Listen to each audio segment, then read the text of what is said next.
Hi, hello, welcome to a new video on the YouTube channel. I know my TikTok's kind of getting a little traction for me, like 1,000 views and some like comments and stuff. It's a little traction, but small steps. But whatever, you're not here for that. All two viewers who watch this channel and watch these videos, I'm starting a new series where I'm just gonna be talking about the NBA. It's not gonna be like put together. It's just gonna be a lot of like raw thoughts, raw conversation, just me talking.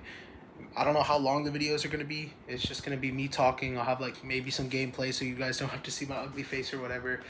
But, I'm just going to be like playing a game like 2K or something, and I'm just going to talk about the NBA and like what's going on. So, yeah, let's just get into it. So the Celtics lost. That is what is the main topic right now for everyone is the Celtics blew that 3-1 lead. Like coming into this playoff series, I thought Boston was easily, undisputedly winning the East. They were dominant all season long without Tatum. Tatum comes back. He looks good. Tatum is now like this triple-double threat. I mean, he was a triple-double threat before he was, the Achilles happened. But the guy genuinely, like, was a rebounding machine. Like, I was like putting a little parlay in.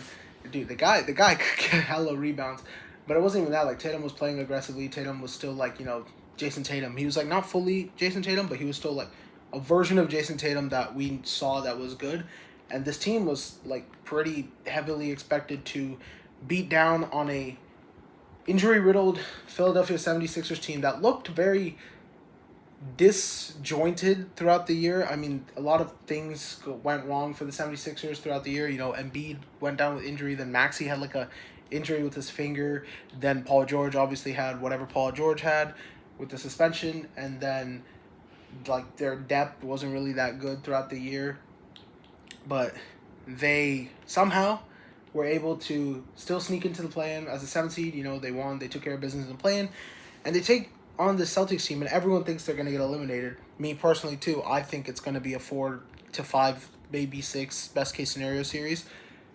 That was not the case. Boston blew a 3-1 lead. Now, the first thing everyone on the Twitter timeline is talking about is, Jason Tatum didn't play Game 7, okay?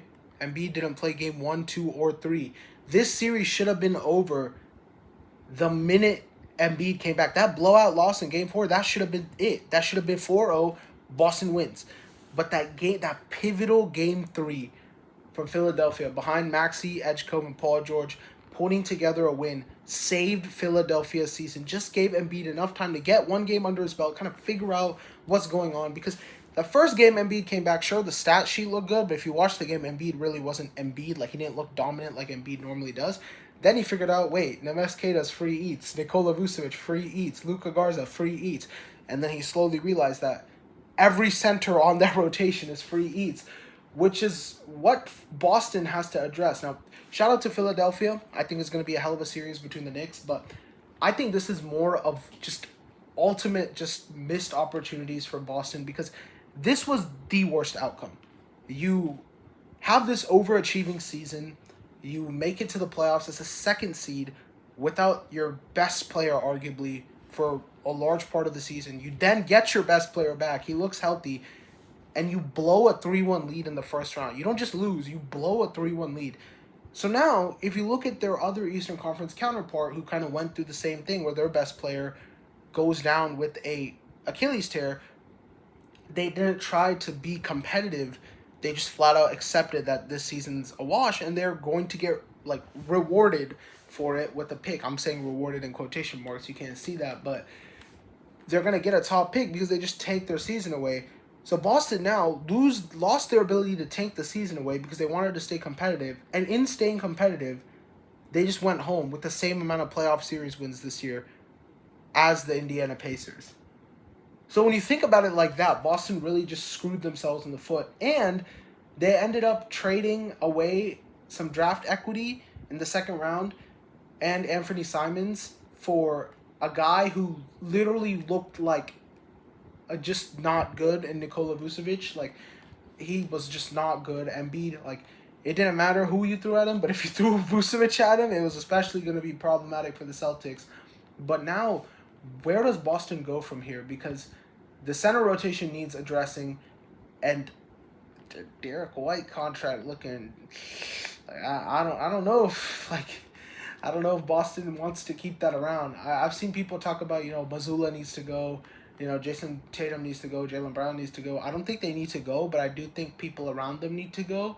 Like, I think one of Pritchard or Derek White is going to get moved this offseason. I don't think Brad Stevens is the type of GM to, just sit on his hands, wait for like the perfect trade. Or he's going to get a really, really good trade. He's a great GM, but I don't think he's a very like take it easy type guy. I think he's kind of radical in his team building, which means I think some big trade is going to happen with the Boston Celtics this year because irregardless of what you think the season was, whether it was a retool year, a gap year, or whatever, you don't blow 3-1 leads and not make any changes, especially if you're a team like the Boston Celtics that is expected to be in contention almost every year, and you have two arguably top 10 players in the league when they're fully healthy. You need to make the changes necessary, and I think that starts with Derek White and finding a center. And I don't know, do you trade Derek White for a center? The problem is, who the hell wants Derek White? Like, Derek White's a great player, but the guy is going to be making damn near $100 million over the next 3 years when he's aged 33 and 34 and probably 35. Like, the guy is going to be incredibly old in terms of, like, for his play style. Like, he's a guy that hustle plays, and when you get to that age, a lot of players start to develop that three-point shot. Derek White couldn't shoot. Dude, he could have hit the side of a backboard this series. Derek White couldn't hit anything. So, with his offensive game being on the decline and his defensive game eventually going to decline due to his age, like, what do you really, like, who's really going to want Derek White? What team needs a Derek White? And, like, I don't know. Like, to be honest, like, I think they just have to eat that contract. I mean, they gave it to him, like, it was worth it at the time they gave it to him. They don't win that championship without Derek White. He's such a pivotal part. He was a great player for them this season as well. But what do you, like, there's not much flexibility with this roster, right? You don't have much draft capital to work with. I think they have their own pick. It's, like, something in the late first round probably because they were the second seed.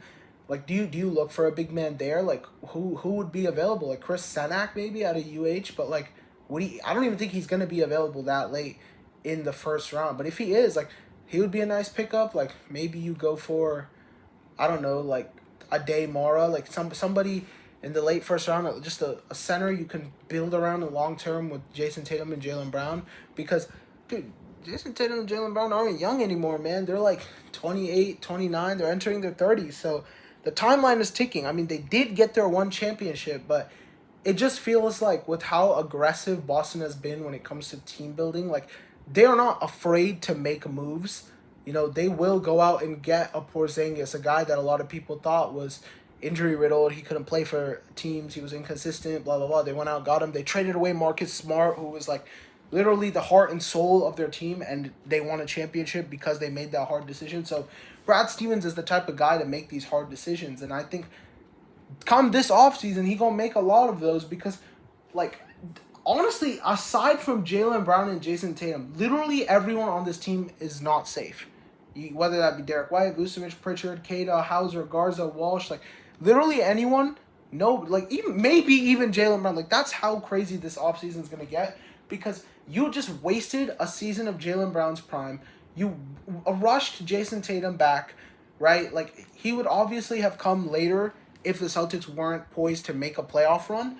He would have taken the offseason off. He would have recovered. But now he just played, and strained his calf even more because that's the part of the reason they lost this series is because Tatum didn't play Game 7, right? And if Tatum maybe plays Game 7, the outcome's different, but that's not an excuse. But the problem is now Tatum's injury looks pretty bad too. Like, you don't aggravate that injury. You just risk re-aggravating that injury for no reason.